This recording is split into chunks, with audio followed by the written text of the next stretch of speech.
बिस्मिल्लाहिर्रहमानिर्रहीम। Welcome back Zarina का kitchen. आज मैं आपके लिए नई रेसिपी लेकर आई हूँ फ़ालसे का शरबत। फ़ालसे के शरबत के बहुत सारे फ़ायदे हैं। ये बच्चों और बड़ों का पसंदीदा शरबत है। ये शरबत मैदे और जिगर के लिए बहुत मुफीद है। मैदे की गर्मी को दूर करता है और सेहत बख्श मशरूब है। अब गर्मी का मौसम है और फ़ालसे की तसीर बहुत ठंडी है और इसलिए ये हमारी सेहत के लिए बहुत अच्छा है। ये सख्त गर्मी से हमें बचाता है। तो चले आए रेसिपी स्टार्ट करते हैं। ये फ़ालसा मैंने एक पाव ले लिया था और इसको अच्छे से मैंने धो लिया। इसके जो तिनके थे वो निकाल लिए, आप देख सकते हैं। साफ़ सुथरा फ़ालसा है और इसको मैं जाग के अंदर डालूँगी। जाग के अंदर डालने के बाद इसके अंदर मैंने चीनी डाली है। चीनी आपने अपने टेस्ट के हिसाब से डालनी है, कम और ज़्यादा। ये आधा चम्मच मैंने काला नमक का डाला है और हाफ़ लीटर से ज़्यादा है कुछ पानी जो मैंने इसके अंदर डाला है। पानी भी अगर आपको ज़्यादा थिक चाहिए तो फिर आप कम डाल लीजिएगा, अगर थोड़ा पतला चाहिए तो फिर आप ज़्यादा पानी डाल लीजिएगा।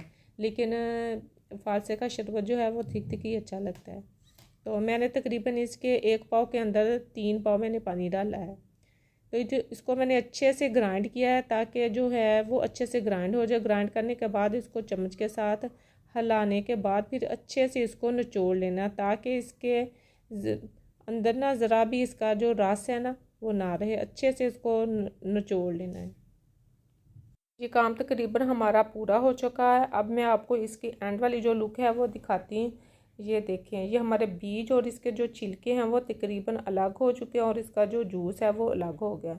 चम्मच की मदद से इसको अच्छे से निचोड़ना है। निचोड़ने के बाद इसके अंदर मैंने चंद लीव्स जो हैं वो पुदीने के डाले हैं। ये इसके अंदर डाल के भी आप ग्राइंड कर सकते हैं, लेकिन कुछ लोगों को इसके जो पत्ते हैं वो अच्छे नहीं लगते, तो इसलिए मैंने एंड पे डाला है। डालने के बाद इसको आधा घंटा रख देना। रखने से इसका जो फ्लेवर है ना पुदीने का वो बहुत अच्छा है और ये मैदे के मरीज़ों के लिए भी बहुत अच्छा है और इसकी खुशबू बहुत अच्छी और इससे इसका फ्लेवर बहुत ज़्यादा अच्छा हो जाता है। आपने मेरी वीडियो को ज़रूर ट्राई करना है और कमेंट्स बॉक्स में बताना है कि आपका शरबत जो है वो कैसा बना।